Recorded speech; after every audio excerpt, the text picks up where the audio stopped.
Oh, it's back. We all knew it was coming back, but I think we may have slightly forgotten just how rampant all the merchandising was. I mean, it was everywhere. The world was consumed by Frozen for a good 6 months. It was totally unavoidable. And now the sequel's here. With the original being so commercially successful, it was inevitable that Disney would roll yet another one out again. Plus, it buries that whole rumor that Walt Disney was Frozen away further and further down those Google searches. So the big question on everyone's mind is, why are the shops selling Frozen 1 merch for Frozen 2? Sorry, is this big Frozen 2 sequel actually any good? Is it just a cash grab with no artistic thought? Does it live up to the hype of the first film? Was the first film even any good? Let's delve into just how quality the second winter is, but first, if you're not a fan of the cold this season, how's about something a little hotter? Here's a little word from our sponsor. Yeah, I got a sponsor. It's Raid Shadow Legends. Forget ice and snow, it's time for fire-breathing dragons. Raid is a turn-based RPG ready on your mobile device. Now, I'm sure you've heard about Raid probably everywhere at this point, but there's a reason for that. Raid is one of the top 3 ranked RPGs on the Google Play Store. And in the last 6 months, it has had almost 15 million downloads. I could only dream of those kind of numbers. In the game, you can do all sorts of things like assemble a team from 16 heroic factions, raid with friends in a clan, or if you're like me, you can just enjoy the fully voiced story campaign. And the best part, this whole experience is free to play. Raid also has a few extra cool features to go alongside the core gameplay, like new champions every month. Raid is adding more than 14 new champions every single month, so there's always new strategies, new balance, and new warriors to play with. Progression rewards. You can get tons of free champions, equipment, and other cool stuff just for learning how to play. These missions help you to progress in a fun and easy way, whilst you get extra rewards for each mission, and once you've completed the missions, you will get one of the best legendary champions in the game, the Arbiter. They actually have huge plans for updates in the game for over 6 months, so there is an infinite amount of content for you to enjoy, and no time to get bored. They've added a new faction, a tag team arena feature, and even a new clan boss you'll be able to fight with your clanmates. So what are you waiting for? Go to the top of the video description, click on the special links, and you will get 50,000 silver and a free epic champion as part of the new player program to start your journey. Good luck!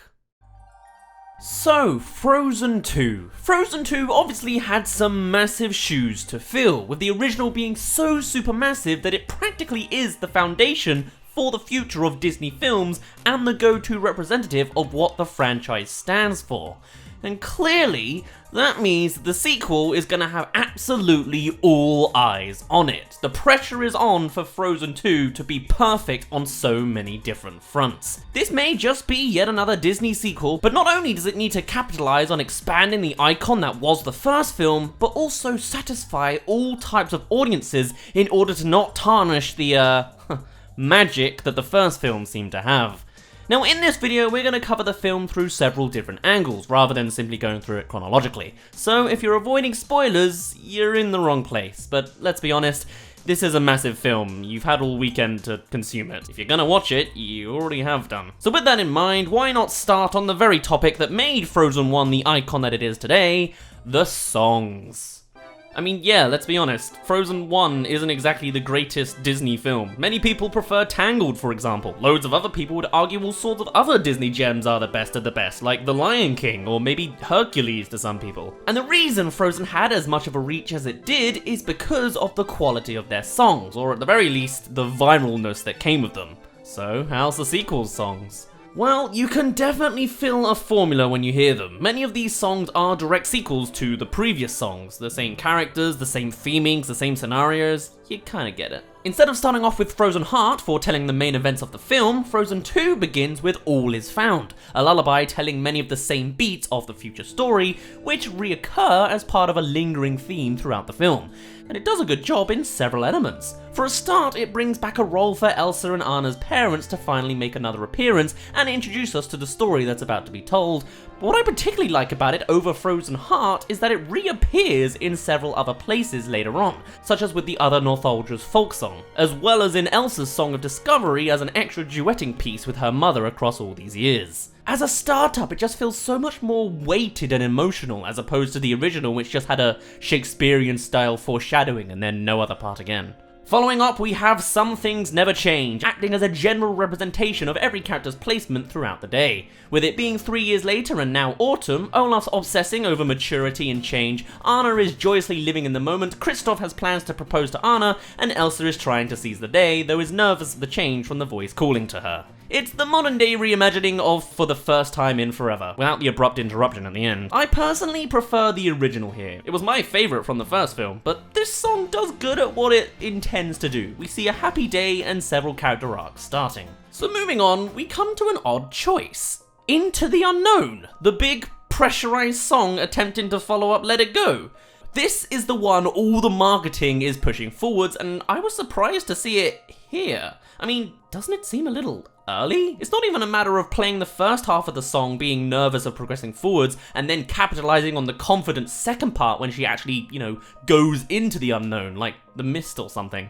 But no, also in this single song, Elsa does a complete 180 on resisting to going right with it. That very much felt forced from a narrative perspective in my mind. But hey, this first third is a tad slow for some people, so I guess maybe they wanted to blow off the big song early to keep people invested all the way through.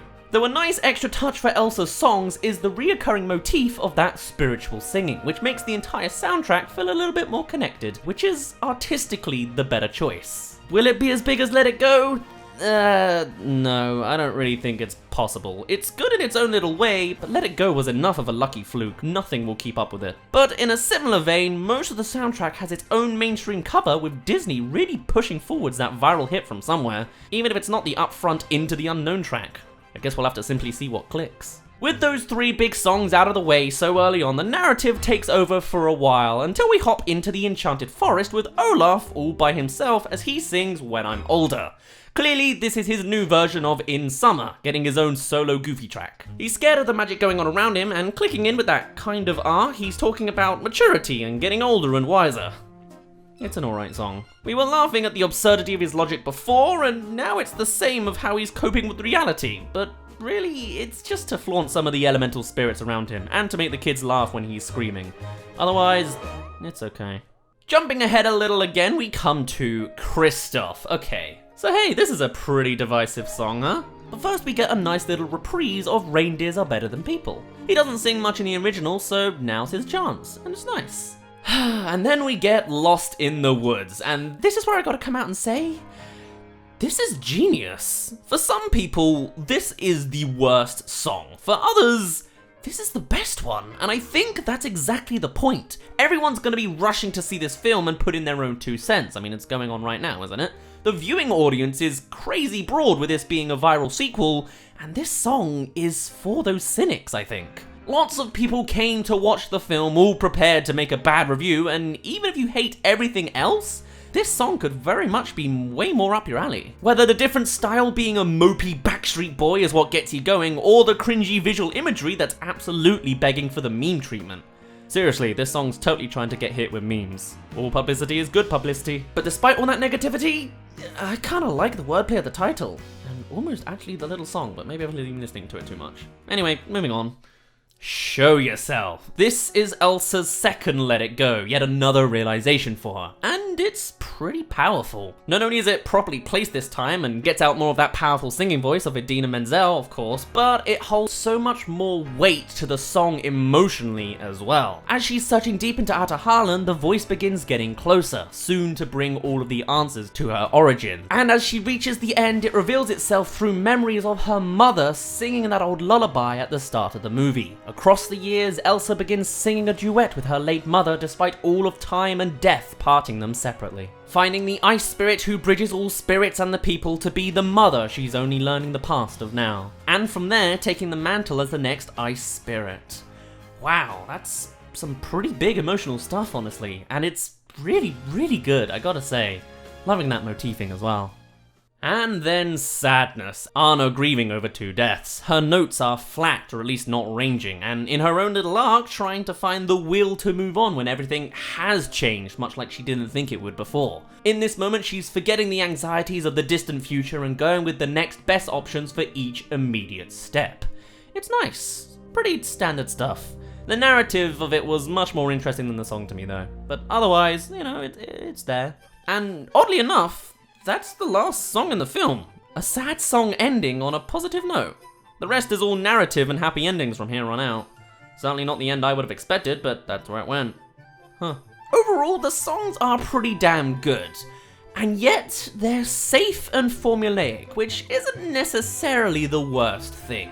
I kinda wish if they'd kept more to the formula, I'd want another love duet with Kristoff this time, but nah, it's not mandatory. Oh, it turns out it was a scrapped song outtake. Cool, well, consider me satisfied. In their own way, they're good, but it could never dream of topping the insanity that was the original. But comparing them directly, some do improve in the sequel, whether musically or narratively or artistically, it's pretty solid. So with that big topic out of the way, let's tackle the actual plotline, but we're doing so character to character. It's always the best way of pointing out the weird pieces that many people miss when consuming the big picture all at once. So let's start with Kristoff. He was my favorite character from the original, so how's he doing this time around? Honestly, not too good. Kristoff is probably the result of the biggest flaw of the film. Frozen 2 had a lot of elements it had tried to balance all together. Several characters, several new characters, and arcs that don't really mesh well together, or even need to exist at all. Kristoff's entire existence is trying to propose to Anna. It's established in his very first appearance, and throughout he's just trying to do the act, and always failing in some sitcom-y way. That on its own is open to criticize, as it's not exactly new or investing alongside the rest of the narrative, but the worst comes at the final failed proposal attempt. So Kristoff disappears and goes through the Northuldra proceedings of proposals after connecting with Ryder, a Northuldralan folk trapped in the forest, splitting him with the rest of the group who decide to go on the quest without him. He's not nearby and they just want to get going, so they abandon him. And so Kristoff is left alone, lost in the woods. He mopes in that song that we covered earlier, singing all about growing apart or whatever, and then he's gone. Literally, not appearing until the climax of the film. It was like the writers literally had nothing for him to do in the actual plot. They just kind of cast him aside. I guess the song takes place across the entire time he's in the forest? It would have kind of been funny if when we saw him at the end, he was still singing and moping around as an extra little comic relief moment of him being a cringy 13-year-old again, but sure, whatever. Either way, he's horrendously out of place and underdeveloped, which is a shame because there could have been way more room for him. We know nothing of his family. What if they were somehow connected within this forest? What if Ryder was a long-lost relative, hence all the coincidental similarities? Whatever. He's underdeveloped and kind of cringy this time around. But funny for the meme lords, I guess. But speaking of out of place, Olaf. He's that typical childish comic relief character, you know? There to entice the kids and play around in the background. And in this film, he very much does the same. If you find him annoying, you find him annoying. I think the other characters would agree with you as well. But I didn't hate him too much this time around. He doesn't really have an arc or anything, but he almost does. With him obsessing over maturity and aging up, he spouts all sorts of weird, complex questions of existentialism for the adults to laugh at for understanding what he says, which is nice. Nice to see him tackling multiple audiences with his humor. And then there was something else going on, but only briefly. With him being cast away from Elsa alongside Anna, he seems to be battling with the emotion of anger, and I don't really understand why it was brought up, because nothing really came out of it. With him talking about maturity, it seemed like he was progressing to an arc of becoming more alive than he was before or something? Being able to feel more emotions that he couldn't before. Discovering negative emotions as well as endless joy. As if he was gonna reach a pre-teen emo phase or something, but nothing happens there. He continues to be joyous, yet existential. His scene recapping the events of the first film and the second film and the post-credit scenes that all of the kids missed were great. Humor that works on everyone. And when he, spoilers, died, I seriously misjudged what he was gonna say. He mentions that everything is temporary, and on his deathbed, I thought he was gonna say, you know, I just realized something that is permanent. Death! Actually, it was love. He said love, but that's what was going on in my head. Why do you think I make videos? They're gonna be more immortal than me. Okay, let's talk spirits next. So, in an attempt to explain Elsa's powers, the film introduced the Avatar's elements. Air, water, earth, and fire. But they're not controlled by people, but much rather spirits that agree in harmony with the people, and that's currently tarnished right now. As the story progresses, we begin to see the forms of each spirit in different ways, with the air being represented by the flowing leaves of natural plants, fire being helmed by a cute little lizard, earth being shown with literal rock giants, and water taking the form of a horse. And the more you think about how these spirits work, the more questions that begin to arise. Like, why are the creatures so inconsistent? Gale, the wind element, seems intelligent and ready to push the characters forwards. Waterhorse seems harsh but also happy to help and knows what to do. Then the fire lizard seems fairly oblivious, choosing to be more cute than anything else. And then there's the rock giants, who show no signs of spirituality or intelligence and being more of their own species doing their own thing. And then also, why are the rock giants a massive species of multiple beings, whilst the others are all one-offs? If they're not, then that could have maybe been explained a bit better. Are there multiple water horses and fire salamanders? Because it looks pretty one-offy to me. And then that leads into the question of how did all 4 elements attack Arendelle if the spirits weren't actually all there at the time? I mean, maybe they were and they're smarter than I realized, but it wasn't really portrayed very well. And then also, why those choices of species? It almost makes sense until the last minute, representing each species tree. You've got fire being reptiles, air being plants, water being a mammal with the horse, rock giants being the earth, and then ice, the secret 5th spirit being a human, another mammal. It's a shame because they were almost poetically connected, but in reality there's actually a couple nods to mythological folklore, like with the water horse being a kind of kelpsie from Scottish mythology, and fire salamanders also being European and medieval lore in some places. Oh yeah, and let's talk more about that ice spirit, shall we? I really struggle to get that around my head. So Elsa and Anna's mother is the ice spirit, right? But she wasn't always, right? She came to be as the bridge that connects all spirits as a gift for doing a good deed and saving her enemy within the enchanted forest as opposed to fighting them, of which the spirits hate. As a gift, she was given 2 daughters, with one having the ice powers. That on its own is a little bit confusing because why would the 5th spirit exist after the first 4 are already established? Clearly they didn't all exist at the same time, unless the queen was also born as an ice spirit. Instead, then, it's kind of like a thing that is passed down when the time needs it, maybe? First to her when this conundrum first started, and then to Elsa once she reached up to the north and found those answers? Am I understanding that right? Because by the end, Elsa is called the Ice Spirit, being an entirely different entity to the rest of the spirits. Or was it suggesting that she was the spirit this entire time, meaning that voice singing to her was herself? But it was her mother, right? Or the memory of her mother? Or was that back in the past, for choosing not to fight, the spirits gifted her with the Ice Spirit that was yet to be born, but eventually would be? And then that goes back to the question of why did they bring the 5th one in so late and separately? Just as a time of need thing? I'm very lost, you see? I did like the imagery though of all of the elements being connected by the snowflake design. That's pretty cool. And it explains how her ice powers are so overpowered compared to everything else, literally having traits from all 4 of the other ones. I guess, if you can say ice spreads like fire. Yeah. Right, that's enough confused rambling, let's get to Anna. Anna begins the film happy as everything else. She's the classic Disney princess, always joyous and enjoying every positive moment, not wanting everything to change, and a little oblivious to the fact that change is inevitable. When interacting with Elsa, she's aware that she's a little off compared to the others and does everything she can as her sister to help out. But Elsa chooses not to confide a word in her, and so she doesn't get to do too much. Once Arendelle is in peril and all residents are cast out from the kingdom, Anna is the one who steps up and takes on the leadership role of telling the troll colony what to do, which is to wait there while they quest to sort out this mess. On the journey, when interacting with Kristoff, she's uncharacteristically jumpy, forcing in a conflict to kickstart his arc, but it's awfully forced, cliché, and generally not very good dialogue. You get its purpose, but it's certainly not her highlight or anything. Anna follows Elsa wherever she goes, doing everything she can to protect her, despite having no powers, and when Elsa bites off more than she can chew, with the fire blazing all around her, Anna runs in to try to help her, though obviously isn't very helpful.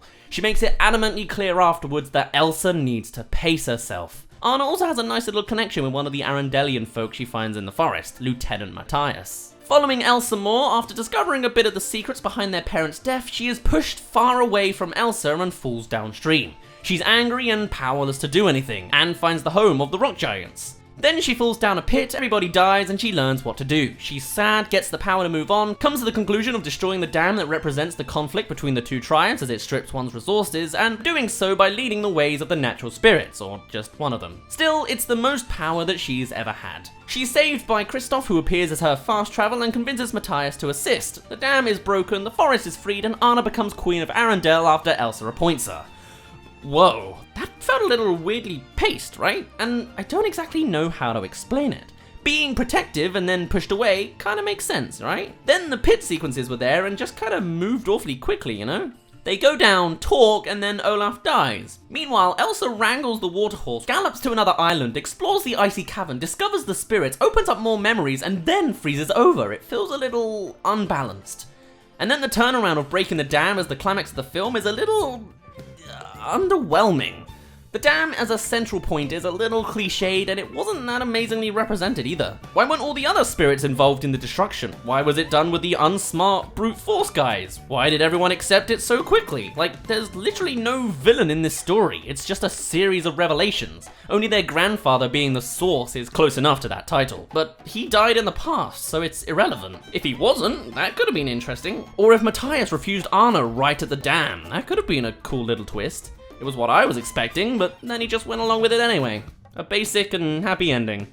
And to me, it felt like it was missing something because of it. And then there's the aftermath. Anna becoming queen seemed a little out of left field to me. I mean, I guess there were hints with how Anna is all about Arendelle, having a scrapped song singing about it, being the one to jump into a leadership role and being the people's side of the bridge to the spirits, but it really wasn't built up in the film in any way, and so it just feels a little forced, like many other elements of the movie. And her arc was being protective, getting shunned, and then being her own good? Or enjoying the moment, obliviously not expecting change and then having to deal with change until the change is reversed? Having the power to actually do something herself? Or just being the side character that actually does everything and doesn't get the credit she deserves? Whichever way you spin it, both her character and the entire ending of the film feels a little underfinished. Like it hit 95% of what it was supposed to, but it wasn't the whole shebang. And I can't quite exactly explain what it is that's needed. And then we have Elsa, the center of all of this madness. She honestly didn't get too much room to breathe in the first film, and this time it's all about exploring her more. Kind of. She starts off with a voice calling her and she's nervous to follow it into change. The ideas wane on her mind to the point that she cannot focus. And so in a single song she confronts it and then goes with it. Alright then. From there, Arendelle is plagued with elemental danger and she goes on a quest to sort it out, pushing forwards the thing she's gotta do. When reaching the enchanted forest up north, she opens the way in and when confronted with the wind spirit, accidentally creates a frozen memory of past events, showing her mother and father, one from each of the conflicting tribes in the region, stuck in the forest for 30 odd years. Continuing the quest, they discover the shipwreck of their parents, which pass through now that their bodies aren't here, and showing that they died in a completely different region than what they thought. Using her new memory powers with the water, she recreates the moment of their death and what they say, and through guilt, pushes Anna and Olaf onto an ice boat and downstream. She pushes forwards alone. Again, I guess the plot demands it. Here she confronts the water spirit, which is apparently called Nock, riding them atop the water and up north further. Guess that's why the others couldn't come. On the island of Artahalan, it's an icy cavern, and deepening further, she gets all the answers she needs from the ice spirit, recreating all sorts of past memories, including Frozen 1, and ending in the deep pits with the reveal that their grandfather is the evil that started everything, and the dam was a front to drain resources. Being in too deep drowns her as the lullaby foretold, and she freezes, using one last magic to make this memory in front of Anna. Somehow it reaches her, and somehow it doesn't die, even though Olaf is just dying at this point too, also made from her magic. Anna saves the day with her realization, and Elsa is brought back because the ice spirit demanded it? Because you can't drown here anymore? Because the plot said so? Why would the ice spirit even lead her here if she was gonna die to do so and get that final answer that the spirits want her to know? She also magically gets out of this deep, dark void pit somehow, gets on Nock, runs all the way to Arendelle, and then saves it from the coming flood of the dam. Don't ask how she got there in time, don't really ask how she knew it was happening, or the physics of how it actually stopped. It's all just happy ending time here, don't think, alright? I feel a little more meaning to the ending could have been made if there was at least some destruction, maybe part of the castle which Elsa could rebuild with ice, but oh well. Also, how did she know Olaf was dead? She just randomly resurrected him when it was time. Referencing Do You Want to Build a Snowman, as if she knew the popularity of the first film. What? Whatever. Either way, with her wanting to explore more of the northern people, she drops the queen role and gives it to Anna instead, living a happier life up top and with the means to still visit using the water horse. An odd ending that kind of makes sense for her character and almost lines up for a third film. I mean, you know it's coming. And you know what? Even still, we don't get too much of a character out of Elsa. I mean, am I reading it wrong? She's nervous and cautious until she's not. She's confident and avoids other people, choosing to do things her own way, and doesn't learn because of it. Nothing teaches her she's really wrong other than that Anna saves the day when she did too much, as they're both the bridge to the spirits, and she continues to be the same person as the start of the film, except with more confidence to do her own thing and accept change. I guess. Overall, she's the most interesting in the stuff she's uncovering, but not necessarily the best character in the film. It's complicated and yet simple at the same time. Funny how Frozen 2 came out like that. This film had a lot of homages to the first film in all sorts of forms. They really wanted to hit on the nostalgia of that first one, didn't they? Even full on using audio cues from Let It Go and Hans for a cheap little reference. That being said, the visuals and the action scenes were fantastic, as was some of the emotional depth of the movie. There were some really great moments scattered throughout. It doesn't quite live up to the hype of the first film, but let's be honest, that's practically impossible. It's not perfect, but it's certainly no disaster at the same time, and it's got a little bit of something for everyone. The goofy, the humanity, the magic, or the cringe. The voice work was fantastic, as one would expect, and it was mostly the logic and the story department that was falling off in places. Like, why are all the spirits attacking Olaf in that one song, and why are they all combined then, but not really anywhere else other than Arendelle? Just to hint them all at once? Anna's toy playing at the start foreshadows chunks of the plot, but that's pretty easy to guess when you first see it. It's cool that we get to see Anna be one with the spirits in some form, taking on the giants rather than the animals. Though I'm very disappointed that none of the spirits actually got called Samantha. It was literally established by Olaf twice and then tarnished. Knock, Gale, Lizard, and Rock. There were even name slots for it. Damn it, Frozen 2. Still, with this film presumably doing well as well, we'll likely be in for a third installment. Probably about how the two have to gang together to overcome some big villain, hopefully. Let's learn more about Kristoff or flesh out the Trapped Ones more or something next time, yeah? But otherwise, this wasn't a terrible film. I'd somewhat recommend it to other people to watch, but the flaws are there. Narrative is the weakest point, but admittedly, the beats that they went for were quite interesting. Retconning the parents' deaths was unexpected and ruins those Disney theories briefly, but when the plot wasn't forcing everything forwards, I quite enjoyed what was slowly being discovered. My only other final complaint was Anna explaining everything a tad early, almost ruining the mystery of the film.